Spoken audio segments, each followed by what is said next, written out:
The novel of Mice and Men is set in the 1920s during the Great Depression and the Dust Bowl, at a time when people didn't really have a place, they didn't really belong anywhere, and they were kind of just walking around looking for different jobs, trying to earn some money. And each character that Steinbeck introduces has a different dream which they want to achieve, whether it's either to belong somewhere or to be their own man or to just have human rights. And this is one of the key themes throughout the novel, how those dreams affect those characters. So now we'll go through the characters one at a time. We'll start with Crooks. Crooks' dream was very brief and only a glimpse into an alternate life. During the conversation with Lenny and Candy, Crooks found some hope and requested, "If you guys would want a hand to work for nothing, why, I'd come to lend a hand." The reason he requested this because of what he felt at home with Lenny and Candy. They were so friendly with him that he got surprised and possibly nostalgic. This links with him playing with white children in his childhood. And he was brave enough to ask for work, seemingly without fear of rejection. The idea of a better life left Crooks fulfilled, but moments after this idea of the perfect life presented itself, Curly's wife threatened to lynch him. This was why the dream was so short-lived, because at this moment, when Curly's wife told him, "I'm gonna lynch you," he realized that the idea of living and working on a farm without discrimination was a distant fantasy. Curly's wife's dream was one of fame, which she dwelled on from the age of 15 to her death. However, it was more of a fantasy than something that she would work to achieve. This is shown when she says, "A life that could have been." This is shown when she says, "I could have made something of myself." This dream had more of a negative effect on her life rather than a positive effect. It's one of the few dreams which had a negative effect. "I could have done something with my life." The word "could have" suggests that she has already given up on her dream and doesn't really plan to pursue it. And then she later on says, when she's talking to Lenny in the barn, "So I just married Curly." The word "just" suggests that she married him out of desperation and this needing to be recognized and belong somewhere, since she's lonely, and this is shown throughout the book. Whenever she tries to talk to someone, she kind of gets rejected and people call her a troublemaker. So she doesn't really marry him out of love.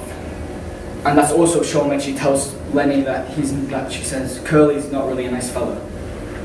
So this also creates sympathy for Curly's wife, despite her being portrayed as this evil, kind of mean person throughout the book. And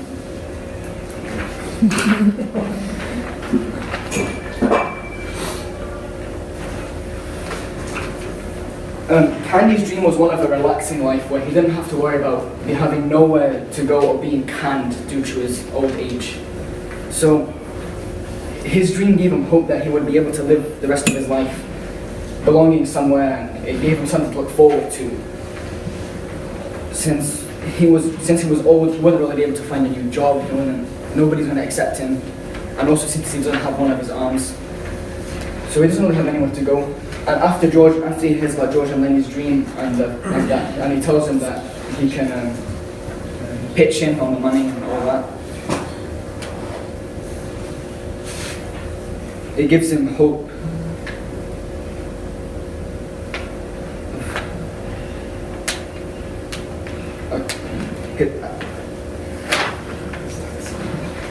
Gives him hope of a better life, whereas before he didn't have any plans, and he was kind of just depressed after his dog's death.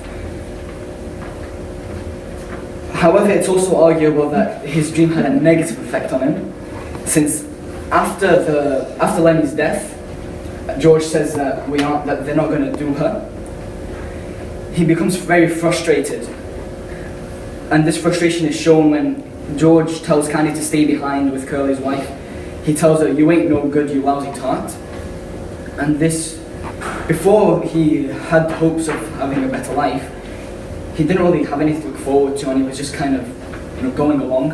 Whereas then, after his hopes were raised, they were then run right down again. So it kind of made him more depressed than he was before. George, the dream of the farm which the book is based around was for most of the book a fantasy for George, a way to keep Lenny in his control. This is one of the quotes. But you ain't gonna get in no trouble, because if you do, I won't let you tend the rabbits.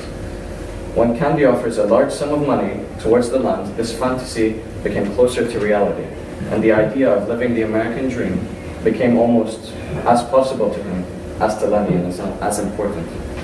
This is also one of the quotes. Jesus Christ, I bet we could swing it. This enthusiastic Jesus Christ is at the moment when George realizes that the dream is in fact coming true, and very close to reality. And this idea hits George really hard, and sadly all this happiness and this enthusiasm is crushed after Lenny's death. It could be argued that the dream has a negative effect on George, as it makes the death of Lenny a harder blow on him, because Lenny's death is also the dream of the farm. It's the death of that as well. And it also had a somewhat positive impact on George because it helped him keep Lenny happy, and it also kept him working towards a goal, even if it was for a short one. The dream of living on the farm was arguably most important to Lenny. Throughout the whole book, he's constantly asking George to repeat the dream to him and telling him about tending the rabbits. And he was also arguably the only character who actually believed they were getting the farm until they introduced Candy. This is proven since every time he does something bad, all he really can think about is if George is going to let him tend the rabbits or not. So this had a positive effect on Lenny since it kept him happy, and throughout the whole book, Lenny giggled with happiness. This is right before his death. When George is about to kill Lenny, he recites the dream for him. He tells him to look across the river like you can almost see the place. This allowed Lenny to die happily with like the image of where he wanted to be. Imagine the fun. The themes of the book. A common theme in Of Mice and Men is the American dream, and Steinbeck uses the book as a form of social commentary of those times. These ideas could still be applied today. Although the promise of the American dream is a happier and fuller life, for people like Lenny and George, it's only an illusion. Steinbeck expresses this through the multiple deaths of dreams and characters that in the society that he himself, at the time of writing this book, he lived in, and the fictional characters live in. A society of exploitation of the lower class, where only the wealthy can live out the American dream, which can be seen through the many characters we've discussed. Also, this is a different thought. As this is a social commentary, the whole book, I believe, each character is a metaphor. And the 5 characters we've discussed were all metaphors for the death of the American dream. The reason I think Curly and Slim don't have dreams is because they serve different roles in the book. For example, Slim, his role is the moral compass, and him having the dream would mean him looking weaker and less of a moral compass. And Curly already has a dream fulfilled, and he's only a guy to hate. He's like an antagonist. He has a different role than to show that the American dream is dead. And he's also quite wealthy. Thank you for listening.